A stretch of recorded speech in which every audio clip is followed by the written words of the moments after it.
ঘুষ দিয়ে চাকরি নিয়ে প্রতি মাসে যে বেতন পাচ্ছেন, এই বেতন কি হালাল? আপনার পরিবার চালাচ্ছেন এই বেতন দিয়ে, এই বেতন কি হালাল?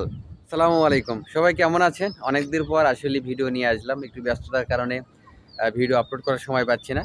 তো আসলে ভিডিও কন্টেন্ট নিয়ে কাজ করা, এটা কিন্তু সবাই পারে না। আপনি যত শিক্ষিত হন বা যতই ম্যাচুরেট হন বা অনেক উচ্চ শিক্ষিত, আপনি যে পারবেন তা না, ঠিক আছে? সুতরাং এখানে অনেক ধৈর্যের দরকার। একজন কন্টেন্ট ক্রিয়েটর, একটা ইউটিউবার অনেক ধৈর্যশীল হতে হয়। কারণ একটা কন্টেন্ট ক্রিয়েটর বা একটা ইউটিউবারের মধ্যে অনেক স্কিল থাকে। যেরকম একজন ইউটিউবার, সে ভিডিও ক্যামেরাম্যান, সে ভিডিও এডিট করতে পারে, সে আপনার অভিনয় করতে পারে, সে কথা বলতে পারে, সে অনেক কিছু কিন্তু। সুতরাং এটা শিখতে গেলে আপনাকে ধৈর্য সহকারে কাজ করতে হবে। আস্তে আস্তে আস্তে আপনার যে পারবেন না আমি তা বলতেছি না, আপনারাও কাজ করতে পারবেন, আপনারাও পারবেন। সুতরাং এখানে সময় দিতে হবে বা ধৈর্য ধরে কাজ করতে হবে। তো অনেকেই বলে যে আসলে ভিডিও নিয়ে যারা কাজ করে বা কন্টেন্ট নিয়ে কাজ করে, এরা ভালো না, বা এদের লজ্জা শরম নাই, বা অনেকে অনেক কথা বলে, বা এগুলো টাকা হারাম, বা ফ্রিল্যান্সিং যারা করে ইনকাম নেয়, বা এগুলো হারাম। আমি একটা কথা বলি, হয়তো অনেকেই আবার এই কথা শুনে আবার অনেক কথা বলবেন।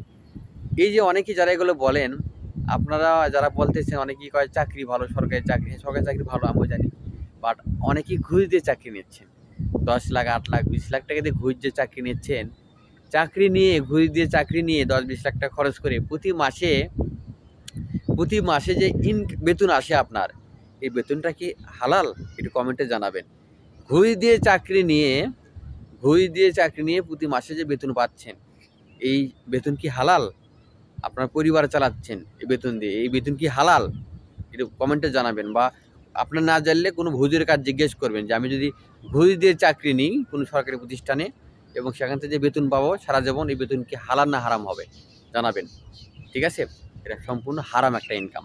সুতরাং যারা এগুলো বড় বড় গল্প দেন, তাদের চেয়ে আমি মনে করি যারা একজন ফ্রিল্যান্সিং, একজন প্রবাসী ভাই, যে প্রবাসী আছে বিদেশে, অনেকেই প্রবাসক দেখে বিভিন্ন কথা বলেন যে প্রবাসীরা বাইরে গিয়ে বিভিন্ন কাজ করে, বিক্রি করে খায়, বা অনেকেই বিভিন্ন তুচ্ছমূলক কথা বলেন। তাদের বলবো যে আপনারা যে সরকারি চাকরি করেন, তার চেয়ে প্রবাসীদের টাকা অনেক ভালো, অনেক ইনকাম হালাল এবং বৈধ। আপনারা তো ঘুষ দিয়ে চাকরি নিয়েছেন, অবৈধতে আছেন।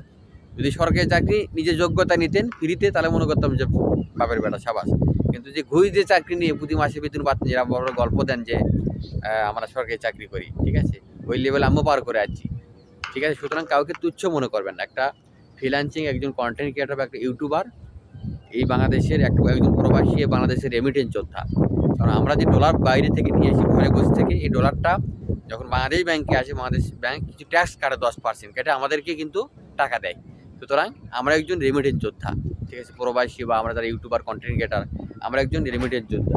এখানে কাউকে অবহেলা করার কিছু নাই। সুতরাং যারা এগুলো কথা বলেন যে ভিডিও নিয়ে কাজ করা ভালো না, আরে ভাই, যারা খারাপ করে তারা তো খারাপ, তাদের কথা আলাদা, বাট সবাই তো এক না।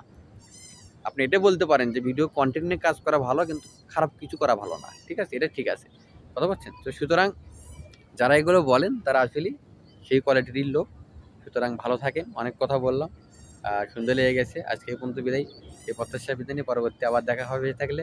আর অবশ্যই পেজে থাকবে ইনশাল্লাহ। 47,000 ফলোয়ার হয়ে গেছে প্রায়।